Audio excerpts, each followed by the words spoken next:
Home sweet home. Kita semua pengen dong punya rumah sendiri. Dan salah satu cara yang bisa memudahkan kita untuk membeli rumah adalah dengan mengajukan KPR. Tapi sebelumnya ada beberapa hal nih yang harus kita siapin terlebih dahulu. Nah, di video kali ini aku akan kasih tahu 4 hal yang perlu diingat sebelum kakak memutuskan untuk ambil KPR. Masih bareng aku Hani, bukan cuma obrolan lebih dari keuangan.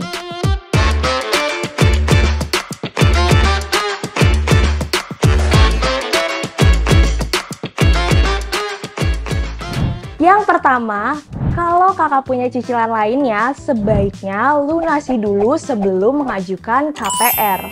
Kenapa sih?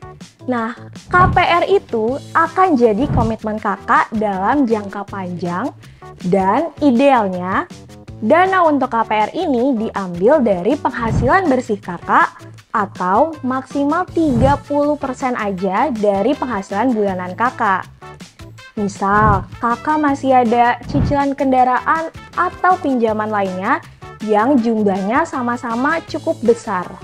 Dengan menyelesaikan cicilan satu persatu baru mengajukan KPR, beban kakak selama beberapa tahun ke depan jadi nggak terlalu berat kan? Intinya, sesuaikan dengan kemampuan bayar kakak ya. Yang kedua, jangan lupa siapkan dana darurat. Seperti kata pepatah nih kak, sedia payung sebelum hujan.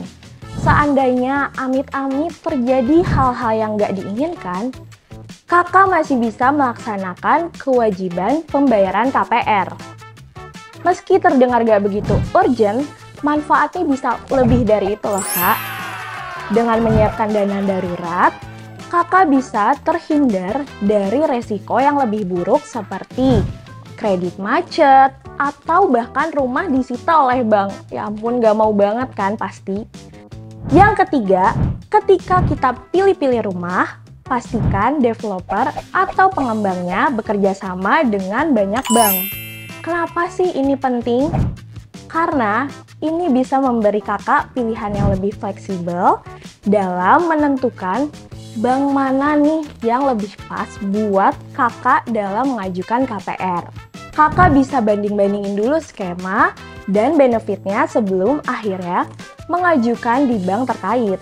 Nah, yang terakhir, jangan lupa siapin juga dana untuk biaya yang tidak terduga. Saat kita membeli rumah, ada banyak perintilan yang juga membutuhkan dana loh kak. Mulai dari booking fee, biaya notaris dan appraisal, pengecekan sertifikat, dan lain sebagainya. Dengan mempersiapkan budget-budget untuk biaya tersebut dari awal, kakak nggak akan kaget saat harus mengeluarkan uang ekstra untuk keperluan administrasi. Dan tabungan kakak untuk keperluan lain juga nggak akan terganggu kan? Nah, itu dia tadi beberapa hal yang perlu kakak ingat sebelum mengajukan KPR. Kalau kakak udah punya pengalaman ajuin KPR, ceritain dong di kolom komentar. Dan kalau suka video ini, jangan lupa untuk like, komen, share, dan subscribe. Sampai ketemu lagi di video berikutnya.